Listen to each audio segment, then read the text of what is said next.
ஓம் சாந்தி 3/4/2026 காலை முரளி. ஓம் சாந்தி. பாப்தாதா மதுபன். பாபா சொல்றாங்க, இனிமையான குழந்தைகளே, தந்தைக்கு சமமாக கருணையுள்ளம் கொண்டு அநேகருக்கு வழி கூறுங்கள்ட்டு சொல்றாரு.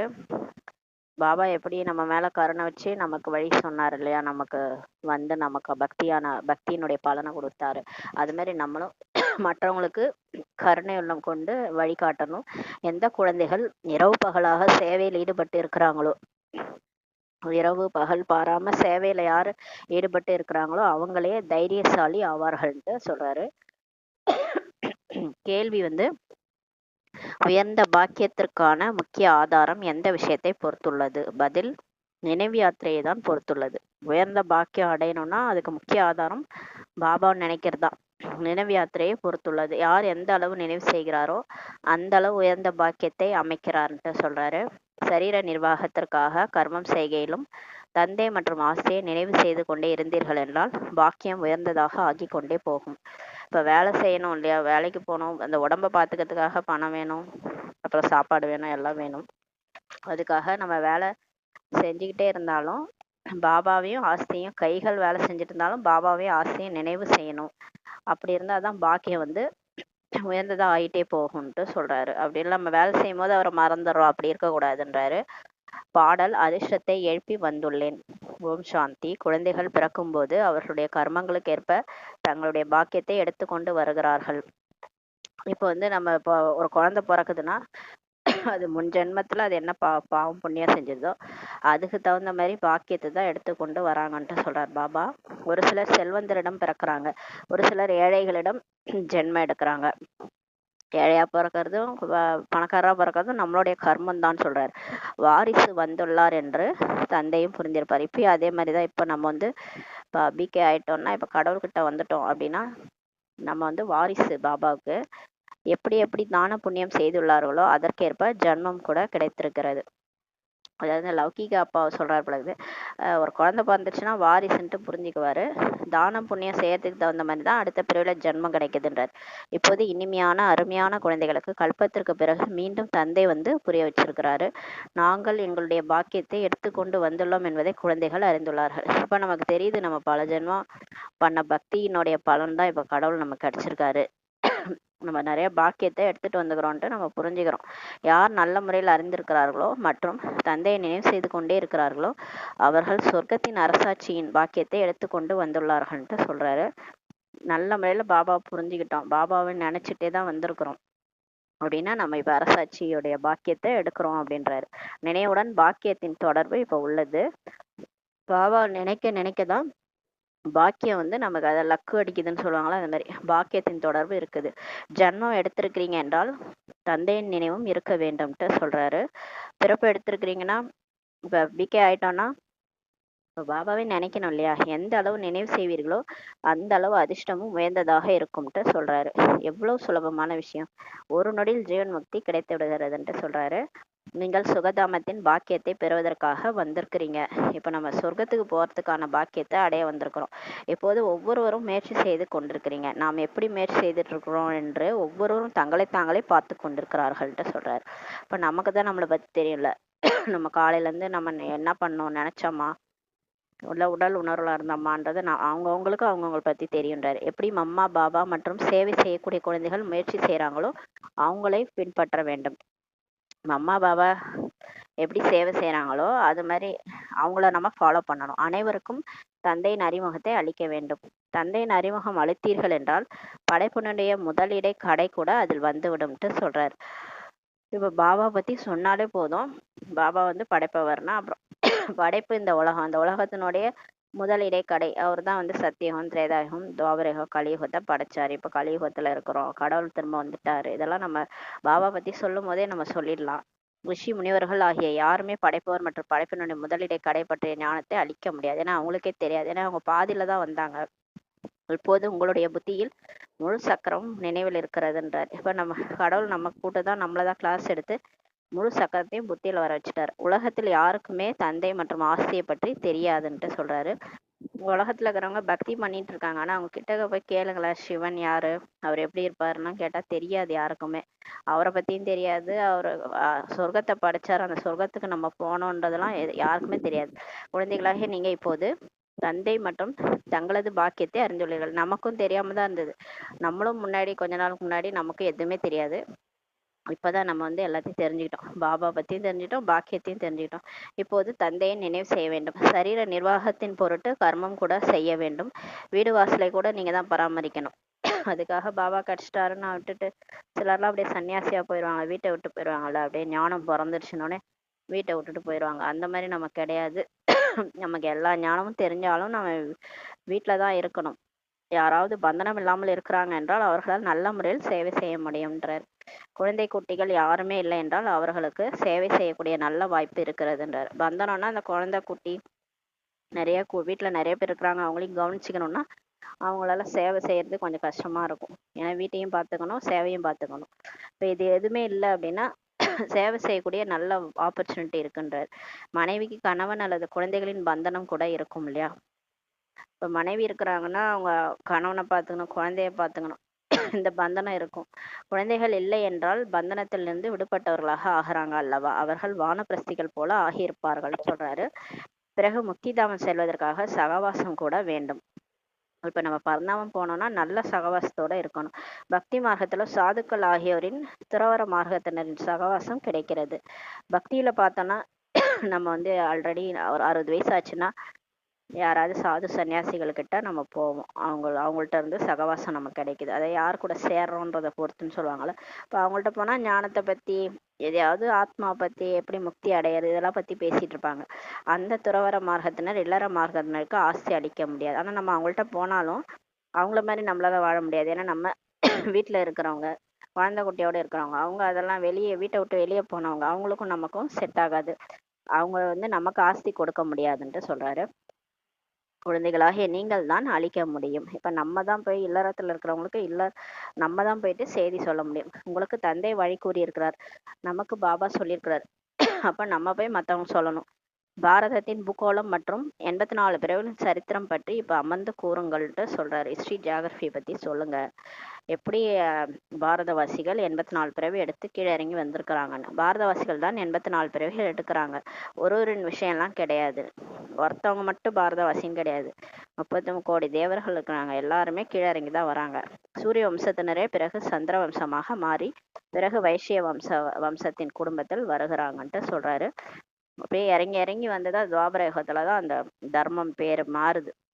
ஆதி சனாதன தேவி தேவதா தர்மம்ட்டு இருந்த தர்மம் அப்புறம் ராமராஜ்யம் சத்தியுகமா இருக்கும்போது கிருஷ்ணருடைய லட்சுமி நாராயணனுடைய ராஜ்யம் நடக்குது. அப்புறம் திரேதாயுகத்துல அப்படியே கலைகள் குறையிறதுனால 16ல இருந்து 14 கலை குறையுது. 2 கலை குறைஞ்சிறதுனால ராமர் சீதையா ஆகுறாங்க. அப்படியே அந்த ஆட்சியும் முடிஞ்ச பிறகு 2500 வருஷம் முடிஞ்ச பிறகு உடல் உணர்வுல வந்துட்டு வைஷ்யரா மாறிடும்.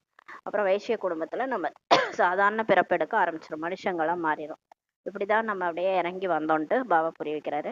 வரிசை கிரமமாக இருப்பார்கள் அல்லவா, அதுலயும் எல்லாரும் ஒரே மாதிரி இருக்க மாட்டாங்க.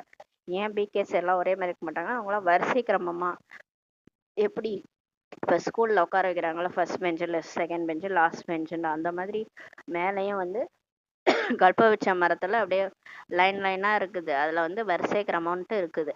அதனாலதான் எல்லாருக்கும் ஒரே மாதிரி இருக்காதுன்றார் பாபா. பாரதத்தினுடைய முதல் நம்பர் இளவரசர் ஸ்ரீகிருஷ்ணர் தான் ஆவார். முதல் நம்பர் இளவரசர் ஸ்ரீகிருஷ்ணர் தான். அவரை தான் ஊஞ்சலில் ஊஞ்சலாட்டுறாங்கன்ட்டு பாபா சொல்றாரு. 2வது நம்பர் உடைய கிருஷ்ணரை ஊஞ்சலாட்டுவது இல்லையா. ஃபர்ஸ்ட் நம்பர் பிரம்மா பாபா தான், அவர் தான் கிருஷ்ணரா மாறுறாருல. அப்ப அவரை தான் ஊஞ்சல் ஆட்டுவாங்க பழகுது. அடுத்த 2வது கிருஷ்ணர் எல்லாம் ஊஞ்சல் ஆட்டுவது இல்லைன்றாரு. ஏனெனில் கலை குறைந்து விட்டதுன்றாரு. யார் முதல் நம்பர் உடையவரோ அவருக்கு தான் பூஜையே நடக்குதுன்னு சொல்றாரு. கிருஷ்ணர் ஒருவரோ இல்லை, இருவரோ அல்லது மூவரோ என்பதை மனிதர்கள் புரியாம இருக்கிறாங்க. அதாவது 108 லட்சுமி நாராயணன் கோயில் இருக்குன்னா 108 பேரும் ஒரே ஆளு கிடையாது, வேற வேற ஆளு அப்படின்றது அவங்களுக்கு தெரியாது. கிருஷ்ணருடைய பரம்பரையே நடக்கிறது என்பது யாருக்கும் தெரியாது. அதாவது கிருஷ்ணர் ஒருத்தர் இல்ல, 108 கிருஷ்ணர் உருவாகிறாங்கன்றது யாருக்குமே தெரியாது. பூஜை முதல் நம்பர் உடையவருக்கு மட்டுமே தான் ஆகிறது. ஆனா பூஜை முதல் நம்பர் கிருஷ்ணருக்கு தான் நிறைய நடக்குதுன்றாரு. மதிப்பெண்கள் வரிசை கிரமமாகவே கிடைக்கிறதுன்றாரு. இதுல 1ஆம் நம்பர் 2ஆம் நம்பர்னா மார்க் குறைஞ்சிருதுல்ல, அப்போ வந்து வரிசை கிரமமாக தான் பூஜை நடக்குதுன்றார். எனவே நாம் ஏன் முதல் நம்பரில் வரக்கூடாது என்று முயற்சி செய்ய வேண்டும். இப்போ கூட நமக்கு வந்து யாருமே இப்போ போஸ்டிங் வந்து நிரம்பல. பிரம்மா பாபா மம்மா அதுக்கப்புறம் 6 இது அப்படியே தான் இருக்கு. ஆனா ஏன் இப்ப முயற்சி பண்ணி நீங்க வரக்கூடாதுன்னு கேக்குறாரு. அம்மா பாபாவை தான் பின்பற்ற வேண்டும், அவங்க 2 பேரையும் ஃபாலோ பண்ணணும், அவருடைய ராஜதானியை பெற்றுக்கொண்டு விட வேண்டும்ட்டு சொல்றாரு. அவங்க முடிச்சுட்டு அப்ப அவங்க ஒரு 150 வருடம் அவங்க ராஜ்யம் பண்றாங்கன்னா அடுத்த உடல் எடுக்கும்போது அந்த சேர்ல போய் நம்ம உட்காரணும், சிம்மாசனத்துல நம்ம உட்காரணும். அந்த மாதிரி நீங்க இப்ப ஃபாலோ பண்ணுங்க, அவங்கள ஃபாலோ பண்ணி அவங்கள மாதிரியே மாறிட்டீங்கன்னா அடுத்த ராஜ்யத்துல நீங்க போய் உட்காருவீங்கன்றார். யார் நல்ல சேவை செய்வார்களோ அவர்கள் நல்ல மகாராஜாக்கள் வீட்டில் ஜென்மம் எடுப்பார்கள்ன்ட்டு சொல்றாரு. அங்கு மகாராஜா மகாராணி தான் இருப்பாங்க. சொர்க்கத்துல வந்து ராஜா ராணி கிடையாது, மகாராஜா மகாராணியா ஆவாங்க. அங்க ஒன்றும் ராஜா ராணியின் பட்டம்லாம் இருப்பதில்லை, அங்க மகாராஜா மகாராணி தான். அது பின்னால் தான் ஆரம்பமாகிறது. துவாபரயுகம் முதல் தான் பதிதமாக ஆகிவிடும் பொழுதுதான் அவர்களில் பெரிய சொத்து உடையவர்களுக்கு ராஜா என்று கூறப்படுகிறது. அதாவது துவாபரயுகத்துல இருந்தா ராஜா ராணின்னு ஆயிடுது. அதுக்கு முன்னாடி வரைக்கும் மகாராஜா மகாராணி. தூய்மையற்றவங்களா ஆகும்போது பட்டம் வந்து ராஜாவா மாறிடுது. பிறகு மகாராஜாவின் பட்ட பெயர் குறைந்து விடுகிறது, மறைந்து போய் விடுகிறதுன்ட்டு பாபா சொல்றார். பிறகு பக்தி மார்க்கம் வரும்போது ஏழைகள் செல்வந்தர்களுக்கிடையே வித்தியாசம் கூட இருக்கும் அல்லவா. இப்போது குழந்தைகளாக நீங்க தான் சிவபாபாவை நினைவு செய்றீங்க, மேலும் அவரிடம்தான் ஆசையை பெற்று கொண்டிருக்கிறீங்கன்ட்டு பாபா சொல்றாரு. இப்ப பாபாவை நம்ம தான் நினைக்கிறோம், அவர்கிட்ட இருந்து ஆசை அடைஞ்சிட்டு இருக்கோம். மற்ற சத்சங்களில் மனிதர்கள் அமர்ந்து கதை மட்டும்தான் சொல்றாங்க, அவங்களுக்கு கடவுள் யாருன்னா தெரியாது. கதை ராமாயணம் மகாபாரதம் கேட்குறாங்க, வீட்டுக்கு போயிடுறாங்க. கதை கேட்கறதுனால ஒன்றும் ஆசையோ இல்லை கடவுளோ யாருன்னு தெரிஞ்சுக்கிறது இல்லை, ஆசையும் கிடைக்கிறது இல்லை, பாவமும் போகிறது இல்லை, முக்தி ஜீவன் முக்திக்கான வழியும் காமிக்கிறது இல்லை. மனிதர்கள் மனிதர்களுக்கு பக்தியை தான் கற்பிக்கிறாங்க. அதாவது இங்க போங்க, இந்த கோயில் போங்க, அந்த கோயில் போங்க, அது அந்த வழியை தான் காட்டுறாங்க. அவர்களால் ஞானத்தை அளித்து சத்கதி வழங்க முடியாது. மற்றபடி பக்தியில் நம்ம எந்த ஒரு ஞானமும் இல்லை. சத்கதி அதாவது மேல போற வழியை நம்ம யாரும் சொல்ல முடியாது. வேதங்கள் சாஸ்திரங்கள் ஆகிய அனைத்துமே பக்தி மார்க்கத்தினுடையது ஆகும்ட்டு சொல்றாரு. இந்த வேதம் சாஸ்திரம், இந்த மகாபாரதம் ராமாயணம் ஸ்ரீமத் பகவத்கீதை இது எல்லாமே வந்து பக்தி மார்க்கத்தினுடைய விஷயங்கள்ட்டு சொல்றாரு. சத்கதியும் ஞானத்தினால் தான் ஆகிறது. ஆனா எப்ப நம்மளை நாமே ஆத்மான்னு உணர்றோமோ, நம்ம கடந்து வந்த பாதையெல்லாம் உணர்றோமோ, நம்ம ஒரு ஒரு பிறவில இருந்து அடுத்த பிறவி மறுபிறவி எடுக்கிறோம், நம்ம பல பிறவிகள் கடந்து வரோம், இது 5000 வருஷத்தினுடைய சக்கரம்ன்ற அந்த ஞானத்தை புரிஞ்சிக்கும் போதுதான் நமக்கு சத்கதி கிடைக்குது. இப்ப அடுத்த பிறவி நம்ம திரும்பவும் இந்த சக்கரத்தை சுத்த போறோம்ன்ற அந்த ஞானம் வரும்போது நமக்கு சத்கதி கிடைக்கிறதுன்றார்.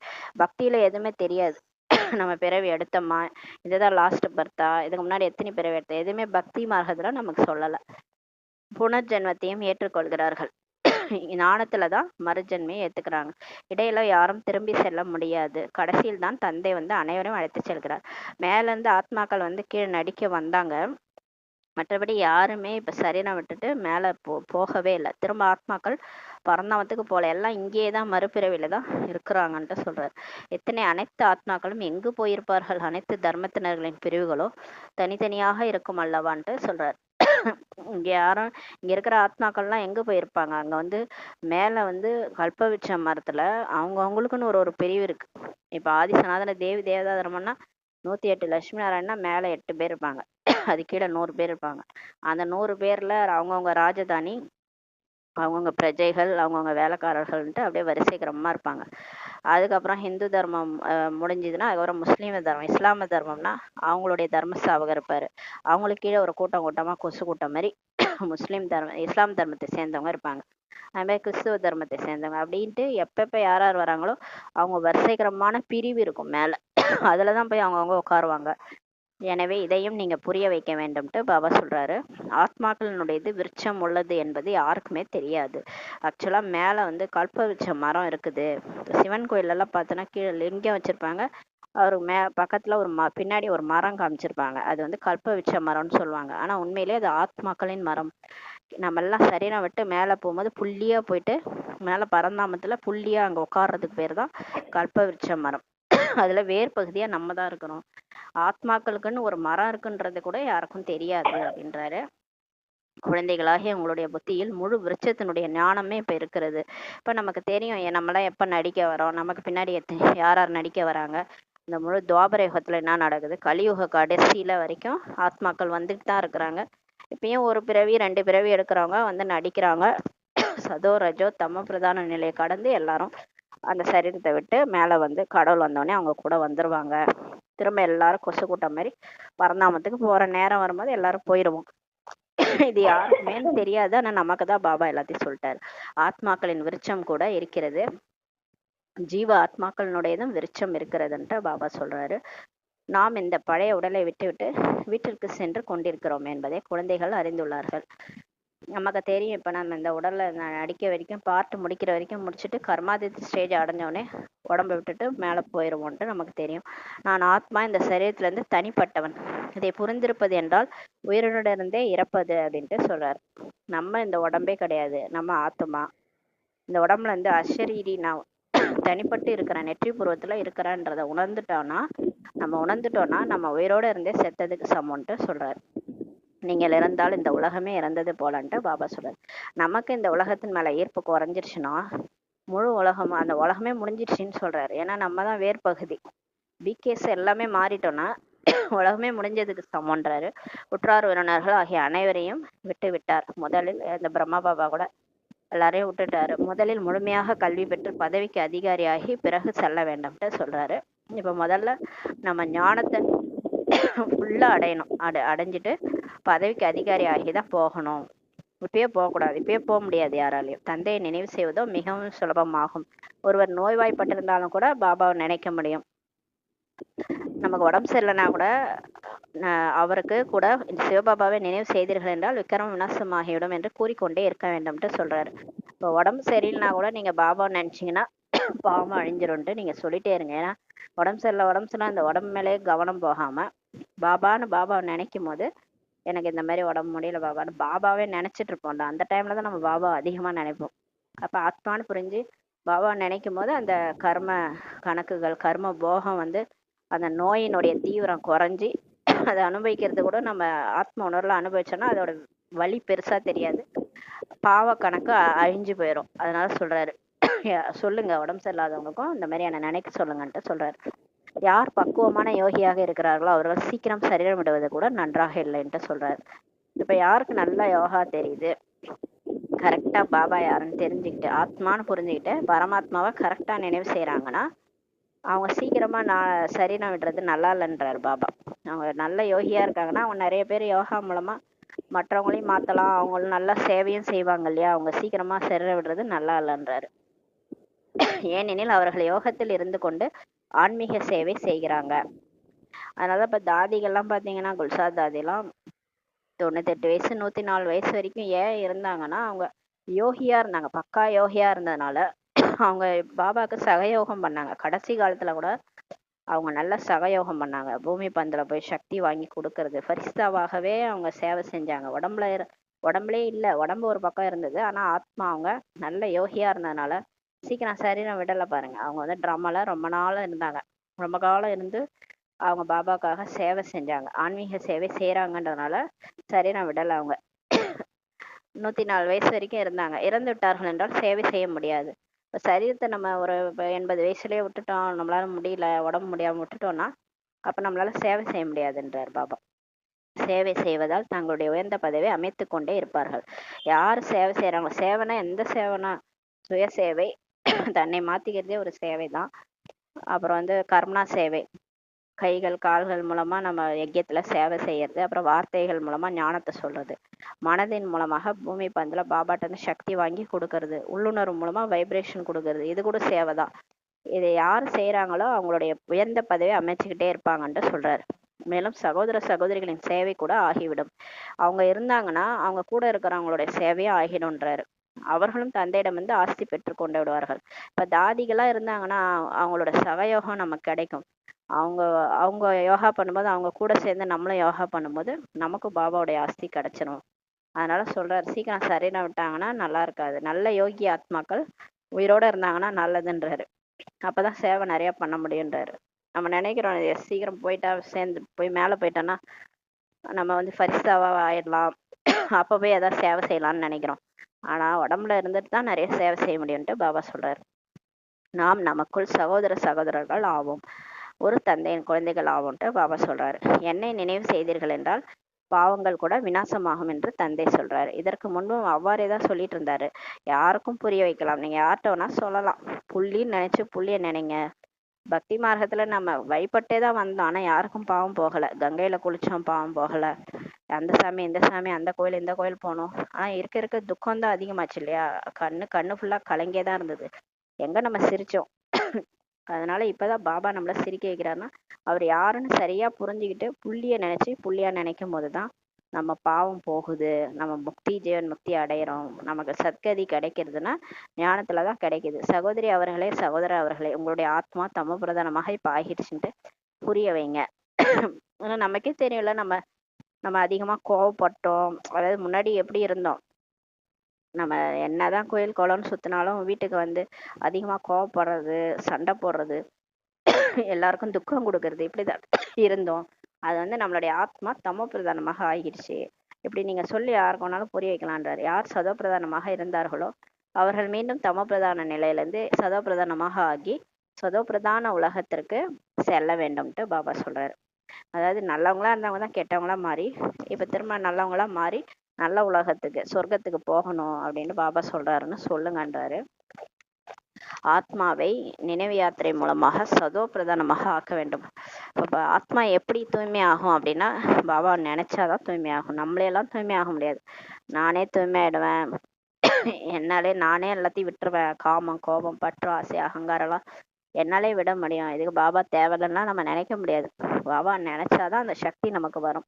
நினைவினுடைய முழு சார்ட் இப்ப வைக்க வேண்டும்ட்டு பாபா சொல்றாரு.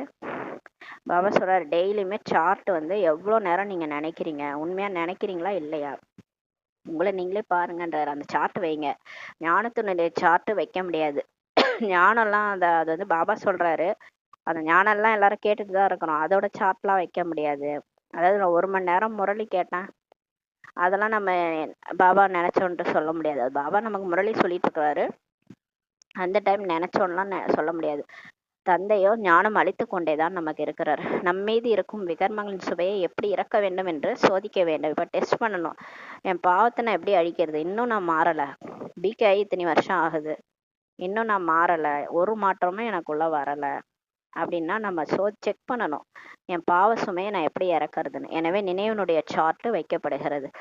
அப்ப நீங்க சார்ட் வச்சு பார்த்தாதான் தெரியும் ஏன் நம்ம மாறலைன்னா பாப் சமான் ஆகல, பாபா மாதிரி நம்ம ஏன் ஆக மாட்டோம், ரோஜா மலர் மாதிரி நம்ம ஏன் ஆகல, இன்னுமே முள்ளு மாதிரி இருக்கிறோம் அப்படின்னா அப்ப நம்ம எவ்வளவு மணி நேரம் பாபா நினைக்கிறோன்றத செக் பண்ணணும். உடல் உணர்வு போக மாட்டேது, உடல் உணர்வுலே இருக்கிறோம், கடுகடுன்னு இருக்கிறோம், ஒரு மாதிரி நம்மளுடைய குணம்லாம் ஒன்றும் மாறவே இல்லைன்னா நம்ம வந்து செக் பண்ணணும், எவ்வளோ மணி நேரம் நான் பாபா நினைச்சேன். மூலவதனத்தை கூட நினைவு செய்கிறோம். சில டைம்ல பரந்தாமத்தை நினைக்கிறோம், பின் புது உலகத்தையும் சொர்க்கத்தையும் நினைவு செய்கிறோம். சீர்கேடுகள் ஏற்பட வேண்டியுள்ளது. அதோட போயிட்டாரு. இப்ப என்ன சொல்றாரு, இப்ப உலகத்துல சில சீர்கேடுகள் ஏற்பட வேண்டியுள்ளது, அதற்கான ஏற்பாடும் இப்ப நடந்துட்டு தான் இருக்குது. குண்டுகள் ஆகியவை கூட தயாராகி கொண்டே போகும்ட்டு சொல்றாரு. இப்ப விநாசத்தை பத்தி சொல்றாரு. நாம் இது போல மரணத்திற்கான சாமான்களை அமைத்து கொண்டிருக்கிறோம் என்று ஒருபுறம் சொல்றாங்க நாங்க வந்து சாவுக்கு ஏற்பாடு பண்ணிட்டு இருக்கிறோம், மறுபுறம் சாவிற்கான சாமான்களை தயாரிக்காதீங்கன்ட்டு சொல்றாங்க. ஒரு பக்கம் அந்த மாதிரி பண்ணிட்டு இருக்காங்க, இன்னொரு பக்கம் ஏன் இந்த மாதிரி இதெல்லாம் நடக்கக்கூடாதுன்ட்டு பிரார்த்தனை பண்றாங்க.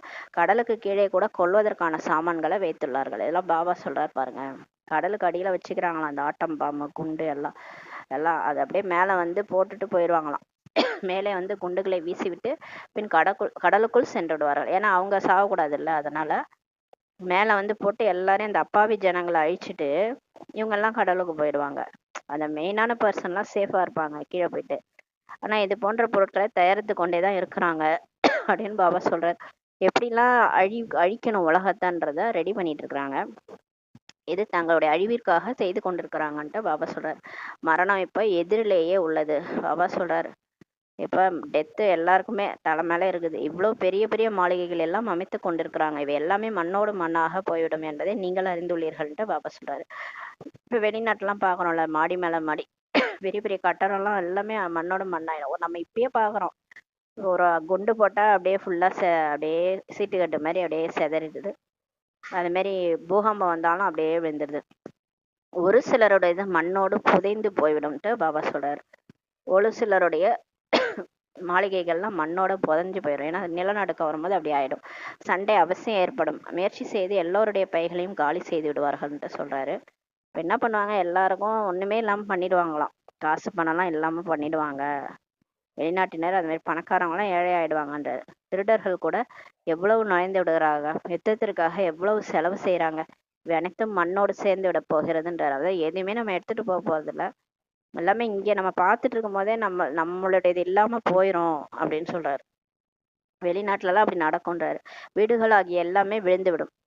குண்டுகள் ஆகியவை விழுவதால் சிஷ்யனுடைய 3 பங்கு அழிந்து விடுகிறதுன்றாரு. அப்ப எத்தனை பங்கு வாட்டர், எத்தனை பங்கு நிலம் இருக்கு இல்லையா, அந்த நிலப்பகுதிகள்ல இப்ப குண்டு போடுறதுனால 3 பார்ட் அப்படியே அழிஞ்சிரும். மீதி ஒரு பாகம் தான் மிஞ்சி இருக்கும். அந்த ஒரு பாகம் தான் பாரதம். அப்ப பாரதம் ஒரு பாகத்தில் இருக்கிறது அல்லவா, அதனால பாரதம் மட்டும் அழியாது. ஏன் பாரதம் அழியாதுன்னா பாபா அவதரிச்ச பூமின்றதுனால பாரதம் அழியாது. மற்றதோ எல்லாமே பின்னால் வந்தவை ஆகும். ஆனா இந்த அமெரிக்கா, ஆஸ்திரேலியா அதெல்லாம் பாத்தீங்கன்னா பின்னாடி வந்த கண்டங்கள். அதனாலதான் கொலம்பஸ் டிஸ்கவர்டு கண்டுபிடிச்சாரு. அமெரிக்காவை கண்டுபிடிச்சாருன்னா ஏன் அமெரிக்கா ஆல்ரெடி இருந்தா ஏன் அதை போய் கண்டுபிடிக்கணும்?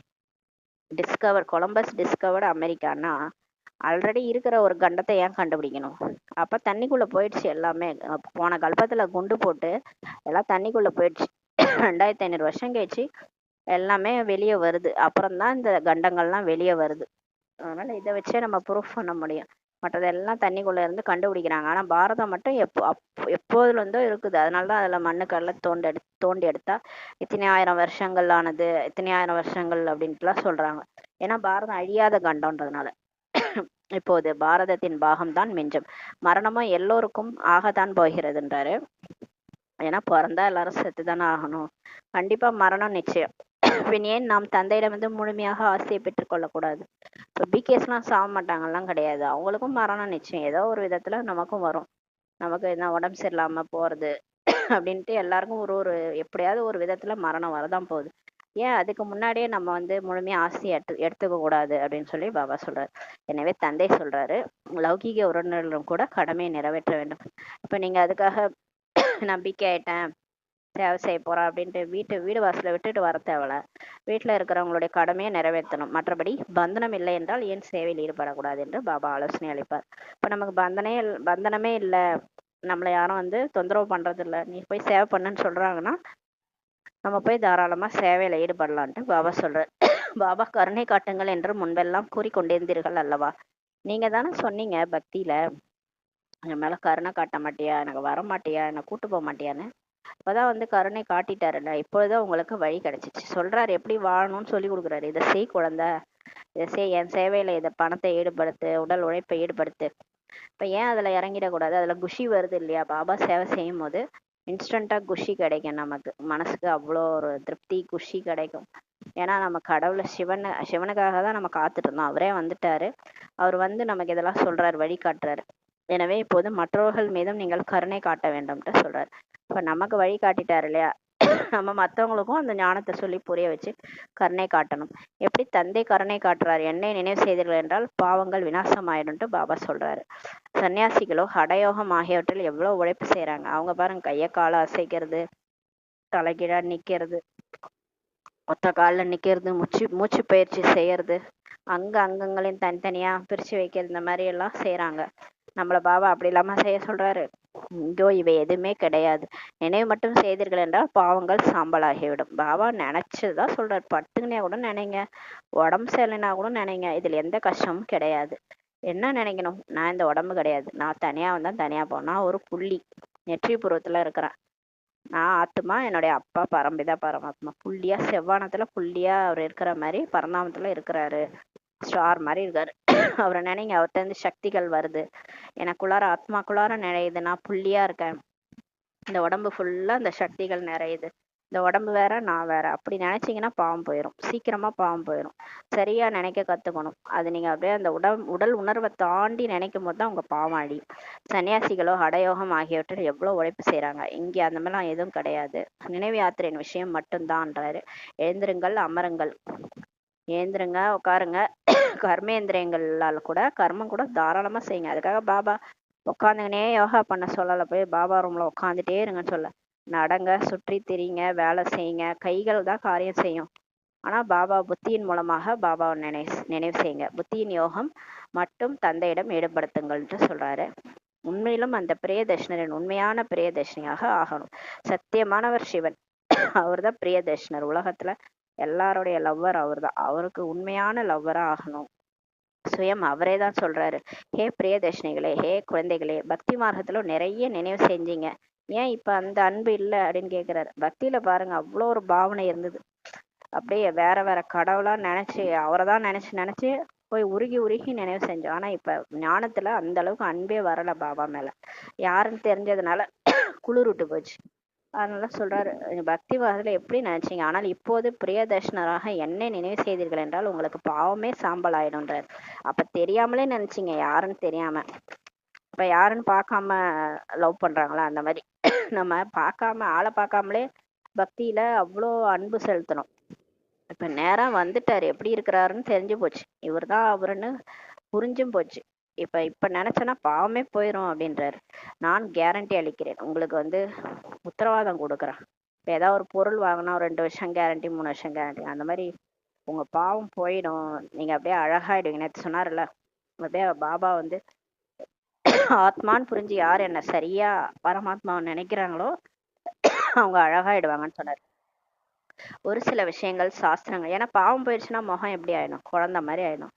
அழகாதான் ஆகணும். ஏன்னா பாவமே இல்லைன்னா அப்புறம் எப்படி குழந்தைங்கலாம் எப்படி இருக்கு, அந்த பாவம் பண்ணாத குழந்தைங்க, அதாவது 5 விகாரம் இல்லாத நிலை குழந்தை நிலையில அந்த மாதிரி நம்ம ஆயிடும். ஒரு சில ஆன்மீக அழகு வந்துடும். அழகுனா அந்த அழகு கிடையாது, அந்த ஆன்மீக அழகு, அது பார்த்தாலே கையெழுத்து கும்பணுன்ற மாதிரி ஒரு அழகு வந்துடும் பாபா நினைக்க நினைக்க. அது வயசானவங்களா இருந்தாலும் சரி, சின்னவங்களா இருந்தாலும் சரி, அவங்கள பார்த்தா கையெழுத்து கும்பணும்னு தோணும். அந்த அழகு வந்துடும், ஒரு ஆன்மீக அழகு வந்துடும். ஒரு சில விஷயங்கள் சாஸ்திரங்கள் வந்து விட்டுள்ளன. பகவான் மூலமாக கீதை கேட்பதால் நீங்கள் ஜீவன் முக்தியை இப்போ அடைகிறீர்கள்ன்ட்டு சொல்றாரு. இப்போ கடவுள் மூலமாகவே கடவுளுடைய மகா வாக்கியத்தை நம்ம கேட்கணும், அதனால ஜீவன் முக்தி அடைகிறீங்க. மனிதர்கள் மூலமாக கீதை கேட்பதால் ஜீவன் பந்தனத்துல வந்துட்டீங்க. ஆனா இவ்வளவு நாள் நம்ம கீதையை மனுஷங்க சொல்ல சொல்ல கேட்டதுனால்தான் அந்த உடலோட பந்தனத்துல சிக்கிக்கிட்டோன்றாரு. படி இறங்கியபடியே தான் வந்துட்டீங்க. ஒவ்வொரு விஷயத்தையும் ஞான மனனம் செய்ய வேண்டும். இப்ப நீங்க பாபா சொல்ற ஒவ்வொரு பாயிண்ட்டையும் சிந்தனை செய்யணும். பாபா ஏன் அப்படி சொல்றாரு, அப்ப நம்ம என்னவாயி எப்படி வந்திருப்போம், அந்த கீதையை கேட்டு இப்படி ஆயிட்டோம், இந்த பாபா சொல்ற கீதையை கேட்டு இப்ப எப்படி மாறிட்டு இருக்கிறோம், இது எல்லாத்தையும் சிந்தனை பண்ணணும். ஒவ்வொரு பாயிண்ட்டையும் மனனம் செய்யணும். எப்படி மாடு அசை போடுது இல்லையா, சாப்பிட்டுட்டு அதை வாயிலேயே புல்ல வச்சுட்டு அசை போடும், அந்த மாதிரி கேட்ட ஞானத்தை புத்தியினால சிந்தனை பண்ண பண்ண புத்திக்கு சக்திசாலியா ஆயிடும். அப்ப புத்தியில அந்த வீண் விஷயங்கள் வராது. புத்தி சக்திசாலி ஆச்சுனாலே ஆத்மாவும் சக்திசாலி ஆயிடும். அப்ப புத்தி கூர்மையா வேலை செய்ய ஆரம்பிச்சிடும். அப்ப எல்லாத்துலயுமே நம்ம அக்யூரேட்டா இருப்போம். எப்பன்னா ஞானத்தை சிந்தனை பண்ணும்போது தான். தங்களுடைய புத்தியை இப்ப செலுத்த வேண்டும், இது புத்தியின் யாத்திரையாகும். புத்தியில பாபா நினைங்க, இதனால் பாவங்கள் விநாசமாகிடும். வேத சாஸ்திரங்கள் வேள்வி தவம் எல்லாம் செஞ்சதுனால பாவங்கள் அழிஞ்சு போகாது. இப்ப கங்கையில போய் குளிச்சோம், ராமாயணம் படிச்சோம், மகாபாரதம் படிச்சோம், தவம் பண்ணோம், யாகம் பண்ணோம், எல்லாமே நம்ம துவாபர யுகத்துல செய்யாத விஷயமே கிடையாது. ஏன் இந்த பிறவிலே நம்ம செஞ்சிருக்கிறோம். பிகே ஆகிறதுக்கு முன்னாடி எல்லாமே பண்ணிருக்கிறோம். பாவம் போச்சா, திரும்ப நம்ம எல்லா தவறையும் பண்ணிட்டு தான் இருந்தோம் இல்லையா. நம்ம தப்புன்னே தெரியாம எல்லா தப்பையும் பண்ணிட்டு இருக்கோம். பாவம் அதனால அழிஞ்சு போகாது. கீழே இறங்கிதான் வந்தீங்கன்ட்டு சொல்றாரு. கஷ்டங்கள் மேல கஷ்டங்கள் வந்துட்டு தான் இருந்தது. பக்தி பண்ணி பண்ணி இறங்கி இறங்கி வந்தோம். நமக்கு பாவம் போச்சா இல்ல நம்ம சந்தோஷமா இருந்தோமா, இல்ல இல்லையா, கஷ்டம்தான் பட்டுட்டு இருந்தோம். இப்பதான் பாபா நம்மள மேல போகணுன்றாரு. இப்ப கீழே இறங்கி இறங்கி வந்துட்டீங்க, இப்போ நீங்க லிஃப்ட் கொடுக்குறேன்றாரு. மேலே போகணும், உயரணும்ன்றாரு. மேலே செல்ல வேண்டும்னா உடம்பு விட்டு போறத சொல்லல, உயர்ந்து செல்லணும். இப்ப ஆத்மா உணர்வுல உயர்ந்தவங்களா மாறணும். ஏணிப்படி பற்றி யாராவது புரிய வைக்காதவரை யாருமே அதை பற்றி புரிந்து கொள்ள முடியாதுன்றாரு. ஏணிப்படி சித்திரம் நீங்க 7 நாள் கோர்ஸ்ல அது ஒரு கிளாஸா வரும். அதுல நீங்க அதை பத்தி புரிய வைக்கணும். புரிய வைக்காம அது என்னன்னு யாராலும் புரிஞ்சுக்க முடியாதுன்றாரு. எப்படி சிறிய குழந்தைங்களுக்கு படங்களை காண்பிச்சுதான் சொல்ல வேண்டியது இருக்கும் இல்லையா, இது யானை, இது ஆப்பிள் அப்படின்னு அதை பார்த்து பார்த்து சொன்னாதான் குழந்தைங்களுக்கு புரியும். யானையை பார்க்கும்போது படம் கூட நினைவுக்கு வரும். அது மாதிரி அந்த குழந்தை எங்க மிஸ் சொல்லி கொடுத்தாங்களோ அந்த யானையா இதுன்ட்டு நேரா யானையை பார்க்கும்போது கூட அவங்களுக்கு யானைன்றது தெரிய வரும். அது மாதிரிதான் நம்ம ஏணிப்படினா நம்ம எப்படி இறங்கி இறங்கி வந்தோன்றதை நீங்க புரிய வச்சாதான் அவங்களுக்கு புரியும். புரிய வைக்காம நீங்க மட்டும் ஞானத்தை சொல்லிட்டு இருந்தீங்கன்னா அவங்களுக்கு எப்படி புரியும்ன்றாரு. எப்படி உங்களுடைய புத்தியில் வந்து விட்டுள்ளது? படத்தில் எப்பொழுதும் சிறிய பொருள் தான் காண்பிக்கப்படுகிறது. இப்ப பாத்தீங்கன்னா நம்ம படத்துல இப்ப ஏணிப்படியோ சொர்க்கம் படமோ சின்ன சின்னதா தான் நம்ம காட்டுறாங்க. ஆனா ஒரிஜினலா நம்ம பார்க்கும்போது பெருசா இருக்கும் இல்லையா? இப்ப யானை கூட சின்னதா நம்ம புக்ல படிக்கிறோம். ஆனா உண்மையில அந்த குழந்தை அதை நேரா பார்க்கும்போது இவ்வளோ பெரிய யானையா எங்க மிஸ் சின்னதா காமிச்சாங்க, கடைசியில் அது இவ்வளோ பெருசு இருக்குமான்ட்டு நேராக பார்க்கும்போது தான் தெரியும் இல்லையா? அது மாதிரி இந்த ஏணிப்படி சித்திரம் கூட அது பார்க்கறதுக்கு சின்னதாக இருக்கும். ஆனால் அதை நேராக பார்க்கும்போது தான் அதை நம்ம கடந்து வந்த பாதை அவ்வளோ பெருசு. வைகுண்டமோ பெரியதாக இருக்கும் அல்லவா என்பதை நீங்கள் அறிந்துள்ளீர்கள். அது சொர்க்கத்தினுடைய படம் சின்னதாக நம்ம பார்க்குறோம், ஆனால் அது எவ்வளோ பெருசு இருக்கும். டெல்லி அளவுன்னு சொல்லியிருக்கிறார்ல, டெல்லி அளவு ஒரு அரண்மனை இருக்கும்னு சொல்லியிருக்காரு. பெரிய ராஜதானி இருக்கும், அங்கே எல்லாருமே இருப்பாங்க, வேலைக்காரன் வேலைக்காரி பிரஜைகள் குடும்பத்தினர் எல்லாருமே இருப்பாங்க, ராஜ குடும்பத்தினர் எல்லாமே இருப்பாங்க. அங்கும் வைர வைடூரியங்களின் அரண்மனைகள் இருக்கும். சொர்க்கத்துல வைர வைடூரியங்களால் ஆன அரண்மனைகள் இருக்குன்றார். அவை பிறகு மறைந்து போய்விடும். அப்புறம் எல்லாமே மறைஞ்சு போயிடும், எல்லா பொருட்களும் மறைந்து போய்விடுகின்றன. அதாவது 2500 வருஷம் கழிச்சு காணாம போயிருந்தார். இல்லை என்றால் பாரதம் எப்படி ஏழை ஆகியது? இப்ப பாருங்க, இப்ப அந்த சொர்க்கம் இருந்த இந்தியா தான் இப்ப எப்படி இருக்குது? ஒண்ணும் இல்லாம ஆயிடுச்சு. செல்வந்தர்ல இருந்து இப்ப ஏழை ஆயிடுச்சு, ஏழையில இருந்து செல்வந்தரா திரும்ப இந்தியா ஆகணும். ஏன்னா அதுதான் கர்மா, இதுதான் வாழ்க்கை, ஒரு வட்டம்னு சொல்லுவாங்கல்ல. அதாவது எப்படி இருந்தோமோ அது திரும்ப நடக்கும் அப்படின்வாங்க. அந்த மாதிரி ஏழையான இந்தியா திரும்ப செல்வந்தர் ஆகணும். இந்த நாடகம் அமைக்கப்பட்ட ஒன்றாகும். எனவே ஏணிப்படி மீது இப்ப புரிய வைக்கப்படுகிறது. புதிதாக வருபவர்களுக்கு புரிய வைப்பதால் அபியாசம் ஏற்பட்டவன். இப்ப வந்து நீங்க எனக்கு ஒன்றும் புரியல, ஞானத்தை சொல்ல வரல அப்படிலாம் நினைக்காதீங்க. புதுசா வர பிகேஸ்க்கு நீங்க ஞானத்தை சொல்றதுனால உங்களுக்கு வாய் திறந்துரும், அப்ப ஞானத்தை சொல்ல வந்துரும்ன்றார். குழந்தைகளை சேவைக்கு தகுதியுள்ளவர்களாக ஆக்கப்படுகிறது. இப்ப பாபா சேவைக்கு தகுதியுள்ளவர்களாக, ஏன்னா நிறைய ஹேண்ட்ஸ் பாபாவுக்கு தேவை. ஒரு சகோதரி 2 சகோதரி அவங்கள வச்சுட்டே எப்படி ஓட்டுவார்? எல்லா இடத்துலயும் ஞானத்தை எல்லாருக்கும் புரிய வைக்க வேண்டியது வரும். கடைசி நேரத்துலலாம் இன்னும் நிறைய பேர் வர ஆரம்பிச்சிருவாங்க. அப்ப எல்லாரும் தானே ரெடி ஆகணும். அதனால பாபா எல்லாரையும் சேவைக்கு தகுதியுள்ளவர்களாக ஆக்குறாரு. ஒரு சில சென்டர்களிலும் நிறைய குழந்தைகள் அசாந்தியை பரப்பிட்டே இருக்கிறாங்க. ஆனா சில சென்டர்ல குழந்தைகள் வந்து அசாந்தி பரப்புறாங்க, அதாவது பிரச்சனைகளையே பேசிட்டு வாயுமண்டலத்தை கெடுக்குறாங்க. புத்தி யோகம் வெளியில் அலைகிறது. அவங்க வந்து உட்கார்றாங்க, ஆனா அவங்களோட புத்தி யோகம் ஃபுல்லா வெளியில் அலையுது. பின் தீங்கு ஏற்படுத்தி விடுகிறார்கள், வாயுமண்டலத்தை கெடுத்துடுறாங்கன்ட்டு பாபா சொல்றாரு. வரிசைக்கிரமாக இருக்கிறாங்க அல்லவா? பிறகு தந்தையும் சொல்றாரு, நீங்க படிக்கவே இல்லை, எனவே உங்களுடைய நிலைமையை பாருங்கள்ட்டு பாபா சொல்றாரு. அதாவது எல்லாம் வரிசைக்கிரமன்றதுனால சிலர் தவறும் செய்யறாங்க. அப்ப பாபா சொல்வாராம், நீங்க படிக்கல, முரளியை சரியா படிக்கல, அதனாலதான் உங்க நிலைமை இப்படி ஆயிடுச்சு. நாளுக்கு நாள் அதிகமான காட்சிகள் சாட்சாத்காரம் ஆகி கொண்டே இருக்குன்றார். போக போக பாருங்களேன், இது இப்பவே தெரிய ஆரம்பிச்சிடும், காட்சியெல்லாம் கிடைக்க ஆரம்பிச்சிருந்தார். பாவம் செய்பவர்களுக்கு தண்டனைகள் கூட கிடைத்து கொண்டே இருக்குன்றார். இப்ப என்னென்ன பாவம், பாபா சொல் பேச்ச கேட்காம பாவம் யாராவது செய்யறாங்கன்னா, ஸ்ரீமத் படி நடக்கலைன்னா அவங்களுக்கு தண்டனைகள் கூட கிடைக்கும்ன்றார். பிறகு வீணாக நாங்க பாவம் செய்துட்டோன்ட்டு அவங்களே சொல்லுவாங்க. தந்தைக்கு கூறி பிராச்சித்தம் செய்வதால் கொஞ்சம் குறையக்கூடும்ட்டு பாபா சொல்றார். ஆனா பாபாட்ட சொல்றதுனால கொஞ்சமாவது அந்த பாவத்தினுடைய தண்டனை குறையும். இல்லை என்றால் பாவம் விருத்தி ஆகிட்டே இருக்கும். அதாவது செய்யற தப்பு தெரியாம பாபாட்டையும் சொல்ல மாட்டோம், ஆனா அது தப்பு செஞ்சுட்டே இருக்கிறோம், அது தப்புன்னு நமக்கு தெரியல, திரும்ப திரும்ப தப்பு பண்ணிட்டே இருப்போம் அப்படின்ட்டு சொல்றாரு. ஏன்னா தப்புன்னு புரியாத வரைக்கும் அந்த தப்பு வந்து செஞ்சுக்கிட்டே தான் இருப்போம். சொல்லுவாங்களே, திருடனா பார்த்து திருந்தாவிட்டால் திருட்டை ஒழிக்க முடியாது. அதாவது அவன் திருடுறது அவனை பொறுத்த வரைக்கும் ரைட்டு, அதே எனக்கு சாப்பாட்டுக்கு வழி இல்லை, நான் திருடுறேன், அப்ப அவன் அந்த திருட்டை வந்து அவன் நியாயம்ன்ட்டு நினைச்சிட்டு இருக்கிறான். அதே மாதிரிதான் நம்ம வந்து செய்யற தப்பு நியாயம்னு நினைச்சிட்டு இருக்க வரைக்கும் நம்ம திருந்த மாட்டோம். அப்ப அதனுடைய தண்டனை நம்ம அனுபவிக்கணுன்றாரு. இவ்வாறு ஆகி கொண்டே இருக்கும். சுயம் தாங்களும் உணர்வார்கள், பிறகும் சொல்லுவாங்க. அப்புறம் கொஞ்ச நாள் கழிச்சு அவங்களே உணருவாங்க. பிறகு சொல்லுவாங்க, என்ன செய்வது, எங்களுடைய இந்த பழக்கம் நீங்குவதே இல்லை, நாங்க இந்த பழகி பழகி இந்த மாதிரி ஆயிடுச்சு, எங்களுக்கு இந்த பழக்கம் போவே இல்லை அப்படின்ட்டு அவங்களே சொல்லுவாங்க. எந்த பழக்கம்னு தெரியல, அப்படியே ஃபார்முலா சொல்றாரு, அதாவது ஜென்ரலா சொல்றாரு, அது எந்த பழக்கம்ன்றத சொல்லலை.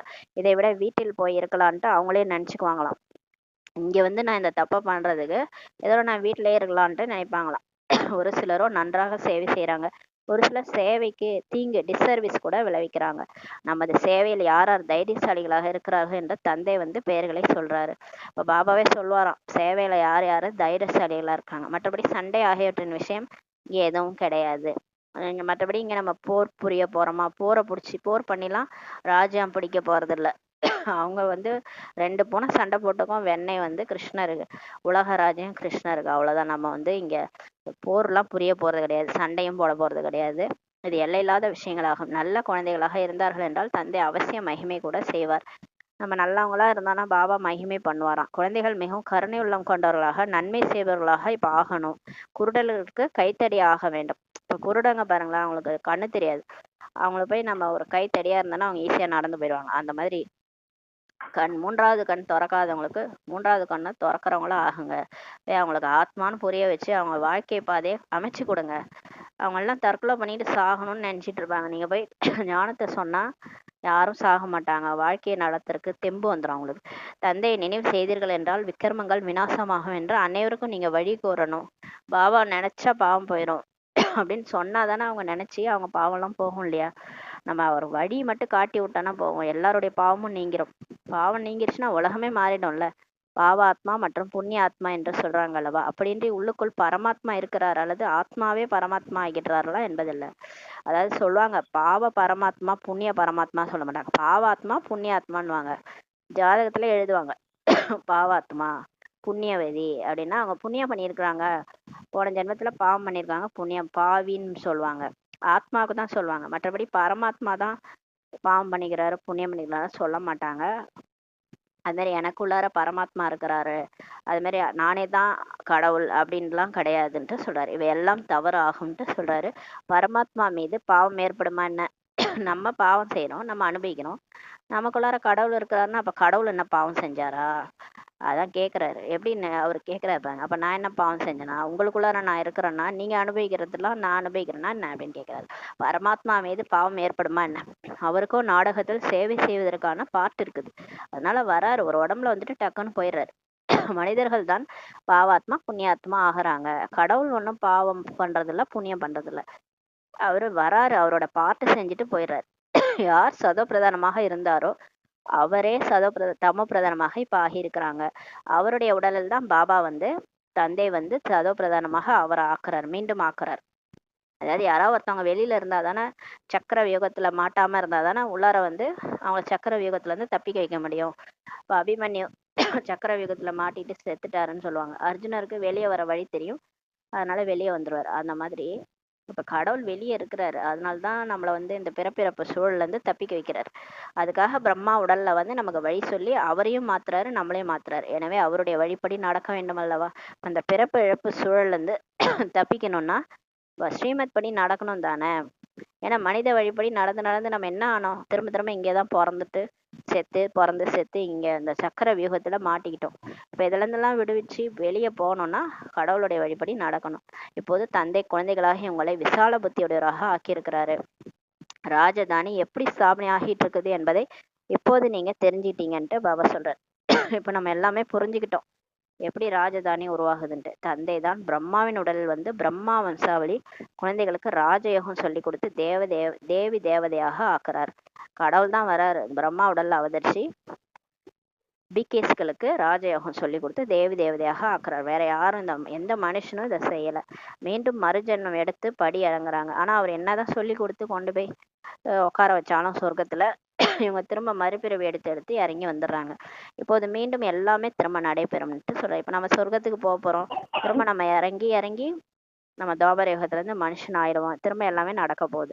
தந்தை மீண்டும் பிரம்மா மூலமாக சாதனை செய்துட்டு இருக்கிறார். யோக பலத்தினாலே நீங்க 5 விகாரங்கள் மீது வெற்றி அடைஞ்சு உலகத்தை வென்றவராக ஆகுறீங்க.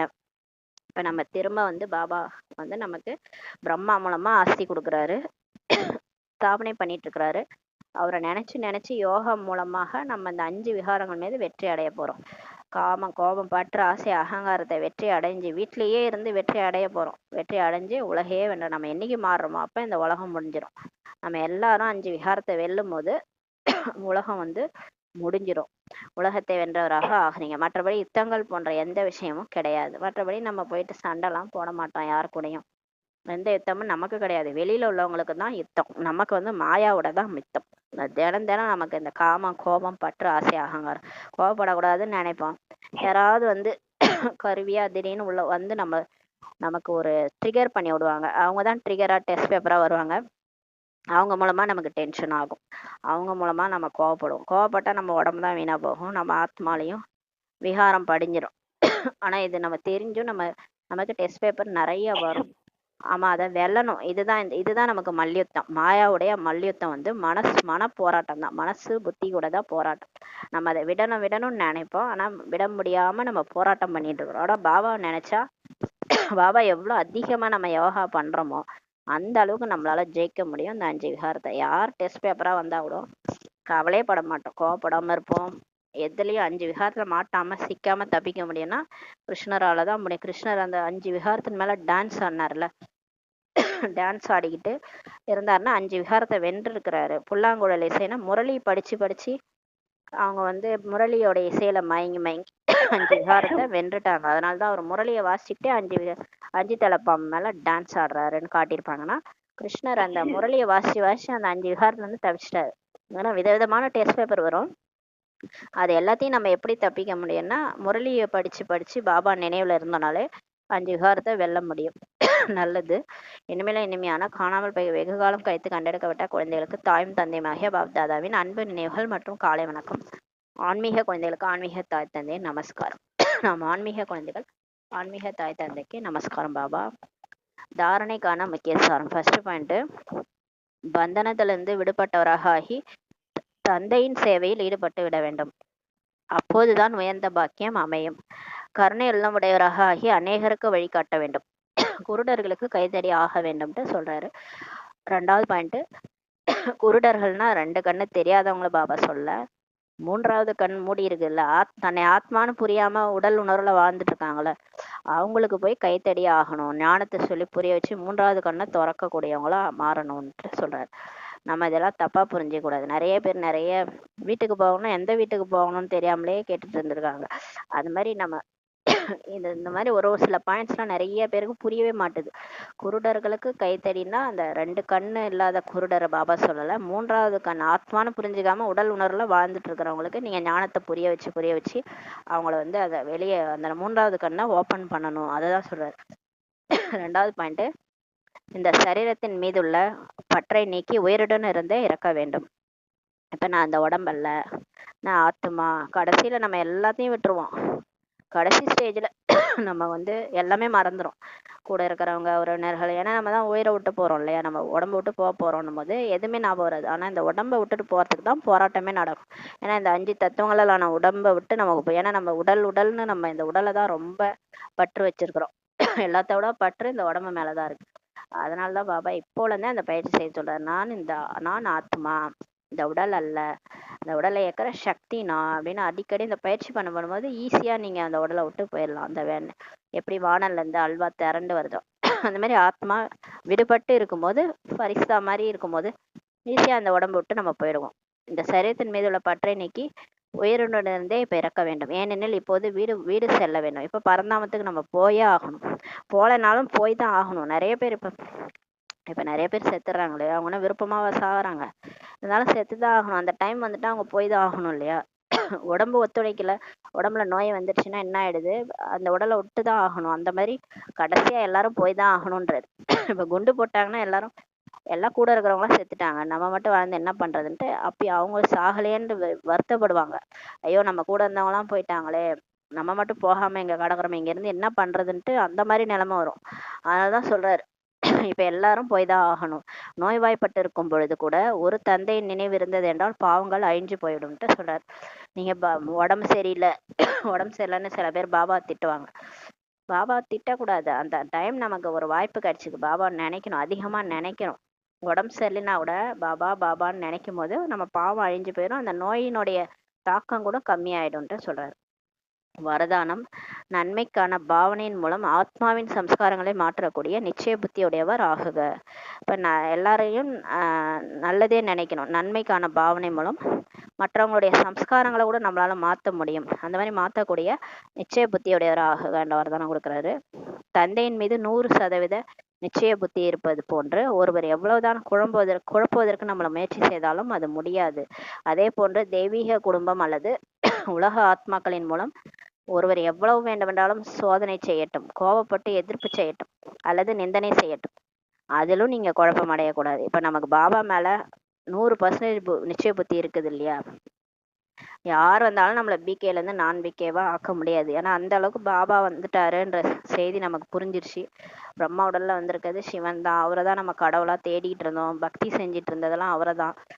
அவரே எனக்கு இப்ப கிடைச்சிட்டாருன்ற அந்த நிச்சய புத்தி இருக்கும்போது நம்மளை யார் என்னதான் முயற்சி பண்ணாலும், குழப்பத்துக்கு முயற்சி பண்ணாலும் சொல்லுவாங்க, என்ன இதை போய் நம்பிட்டு இருக்கீங்க, இது ஏதோ ஒரு இயக்கம், இது நார்த் இந்தியால இருந்து வந்த இயக்கம், அந்த கடவுள் இந்த கடவுள், இது நார்த் இந்தியா கடவுள் அப்படிலாம் சொல்லி நம்மளை குழப்புவாங்க. இங்க ஏன் போறீங்க, தமிழ் கடவுளை விட்டுட்டு ஏன் அந்த கடவுளுக்கு போறீங்க அப்படி இப்படின்ட்டு நம்மளை குழப்பறதுக்கு யாருன்னா, ஏன்னா இது நமக்கு தெரியும், கடவுள் ஒருத்தர் தான், முழு உலகத்துக்கும் தந்தை அவர் தான், அது நமக்கு தெரியும். தெரிஞ்சு யார் அவர் மேல நமக்கு நிச்சய புத்தி வந்திருக்கிறதுனால யார் நம்மளை என்னதான் குழப்பத்துக்கு முயற்சி செய்தாலும் அது முடியாது. அது போல தெய்வீக குடும்பம் அல்லது உலக ஆத்மாக்களின் மூலம் பிகேசியை கூட சில பேர் அது மாதிரி பண்ணுவாங்க. இல்ல அவங்களே சொல்லுவாங்க, ஏன் இங்க வந்தீங்க, உங்களுக்கு வாழறதுக்கு டைம் இருக்கு, இப்பதானே கல்யாணம் ஆச்சு அப்படிலாம் சில பேர் பேசுறாங்க. நீங்க போயிட்டு வாழ்ந்துட்டு வாங்க அப்படின்னு குழப்பாங்க சில பேர். சிலர் வெளியில இருக்கிறவங்க என்ன வேணாலும் டெஸ்ட் பேப்பர் கொடுப்பாங்க, இல்லை கோவப்பட்டு வீட்டில் இருக்கிறவங்க கோவப்பட்டு திட்டுவாங்க, எதிர்ப்பு பண்ணுவாங்க, நிந்தனை பண்ணுவாங்க, பின்னாடி திட்டுவாங்க, முன்னாடியும் திட்டுவாங்க. எதுலயும் நீங்க குழப்பம் அடையக்கூடாதுன்ட்டு பாபா சொல்றாரு. இதில் ஒவ்வொரு ஆத்மாவின் மீதும் நன்மைக்கான பாவனை இருக்க வேண்டும். நீங்க யார் உங்களை திட்டினாலும் அவங்க உங்களுக்கு மாலை போடுறாங்கன்னு நினைச்சுக்கோங்க. கோயில்ல அந்த சாமி இருக்கு இல்லையா, அந்த அம்மன், அந்த அம்மனை நிறைய பேர் திட்டுவாங்க, நிறைய பேர் பாவனையோட வணங்குவாங்க. அப்ப ஒருத்தவங்க மாலை போடுறாங்கன்னு நினைச்சுக்கோங்க அப்படின்னு சொல்றாரு. எல்லார் மேலயும் நன்மைக்கான பாவனை வைங்க. இவங்களும் பாபாவை தெரிஞ்சுக்கிட்டோம், பாவம் இவங்க பாபாவை தெரிஞ்சுக்காம தானே இப்படி திட்டுறாங்க, இவங்களும் பிகே ஆகட்டும், இவங்களும் பாபா பத்தி ஒரு நாள் தெரிஞ்சுக்குவாங்க அப்படின்னு நினைங்க. இந்த பாவனை அவர்களது சம்ஸ்காரங்களை மாற்றிடும். நீங்க நல்லதே நினைச்சீங்கன்னா அவங்க இந்த கோவப்படுறாங்க திட்டுறாங்கன்னா அவங்களும் மாறிடுவாங்க. இதில் தைரியத்தை இழந்து விடக்கூடாது. நீங்க அப்போ உடனே ஐயோ நான் பிகே ஆனதுனால எனக்கு இவ்வளோ எதிர்ப்பு வருது, சரி நான் பிகேவாவே ஆயிடுறேன், பழையபடியே ஆயிடுறேன், ஏன்னா எனக்கு இவ்வளோ பிரச்சனை வருது என்னால் தாங்க முடியல அப்படின்ட்டு தைரியத்தை இழந்துடக்கூடாது. நேரம் வரும்போது அவசியம் பலன் கிடைக்கும். நீங்க அப்படியே இப்பயே நீங்க கைவிட்டுட்டீங்கன்னா அப்புறம் டைம் வர வர அப்புறம் கடைசியில பலன் கிடைக்கும் இல்லையா? நம்ம அப்படியே தொடர்ச்சியா பிகேவா இருந்தோம்னா கடைசியில அந்த பலன் நமக்கு கிடைக்கும். இவ்வளோத்தையும் நம்ம பொறுத்துக்கிட்டோம்னா பொறுத்தார் பூமி ஆழ்வார்ன்ற மாதிரி கடைசியா நமக்கு பலன் கிடைக்கும்ன்றாரு. இது நாடகத்தில் பதிவாகி இருக்குதுன்றாரு. யார் கடைசி வரைக்கும் பிகேஸா இருக்கிறாங்களோ அவங்களுக்கு பலன் கிடைக்கிறத எல்லாரும் பார்க்க தான் போறாங்க. இது டிராமாவில் இருக்குது அப்படின்றாரு. ஸ்லோகன்: தூய்மை சக்தியின் மூலம் தனது சங்கல்பங்களை சுத்தமானதாக ஞானஸ்வரூபமாக ஆக்கி பலவீனங்களை அழிச்சுவிடுங்கள்ட்டு சொல்றாரு. இப்ப தூய்மை பாபாட்ட இருந்து வாங்குறோம்ல, தூய்மை சக்தி வாங்க நம்ம தூய்மையாகிறோம். நம்மளுடைய எண்ணமும் சுத்தமானதாக ஆக்கிட்டு ஞானஸ்வரூபமாக ஆயிட்டீங்கன்னா ஆகி உங்களுடைய பலவீனங்கள்லாம் இப்ப என்னென்ன இருக்கோ அதை அழிச்சிருங்க. ஏன்னா சில டைம்ல நம்மளோட பலவீனங்கள் தான் நமக்கு பிரச்சனையா இருக்கு, தடையா இருக்கு. சோம்பேறித்தனமா இருக்கிறது, தூங்குறது, சோம்பேறித்தனமா இருக்கிறது, கோவப்படுறது, இந்த பற்று வச்சுக்கிறது, கவலைப்படுறது, அழறது, இந்த மாதிரி சில பலவீனங்கள்லாம் நமக்குள்ளார இருக்குன்னா பாபாட்ட தூய்மை சக்தி வாங்கி நம்ம எண்ணங்களை சுத்தமா ஆக்கி ஞானஸ்வரூபமாக ஆக்கி இந்த நமக்குள்ளார இருக்கிற பலவீனங்களை அழிச்சிருங்கன்றாரு. அவ்யக்த இஷாரா: மகான் ஆவதற்காக இனிமை மற்றும் பணிவு என்ற குணங்களை தாரணை செய்யுங்கள். வார்த்தைகளில் சதா சத்தியம் மற்றும் இனிமை இருந்தது எனில் வார்த்தைகளுக்கான மதிப்பெண் சேமிப்பாகி கொண்டே இருக்கும்ன்றாரு. இப்ப நம்ம வார்த்தையால பேசுற வார்த்தை உண்மையா இருக்கணும், இனிமையா இருக்கும். கேட்கறவங்களுக்கு உண்மையா இருந்தாதான் அது மற்றவங்க கேட்பாங்களே. அதாவது நம்ம ஃபாலோ பண்ணாம ஒண்ணு சொல்லிட்டு இருக்கிறோம்னா அது பொய்யா தானே இருக்கும், வாயால வடை சுடுற மாதிரி இருக்கும். செய்ய மாட்டோம் ஆனா வாயாலே சுடுவோம். அதுதான் பாபா சத்தியமா உண்மையை பேசணும், உண்மையே பேசணும், இனிமையாவும் பேசணும். அப்பதான் அந்த வார்த்தைகளுக்கான மதிப்பெண் சேமிப்பாகுன்றார். இனிமை என்ற குணம் வாழ்க்கையில் இருந்தது எனில் ஒவ்வொரு வார்த்தையும் முத்து போன்று இருக்குன்றார். நம்ம வாழ்க்கையில இனிமையா எல்லாருக்கிட்டையும் நடந்துக்கிட்டோம்னா நம்மளோட வார்த்தை முத்து மாதிரி இருக்கும், கேட்கவே ஆசையா இருக்கும். இவர் பேசவில்லை, முத்து மழை பொழிந்து கொண்டிருப்பதாக தோன்றும்.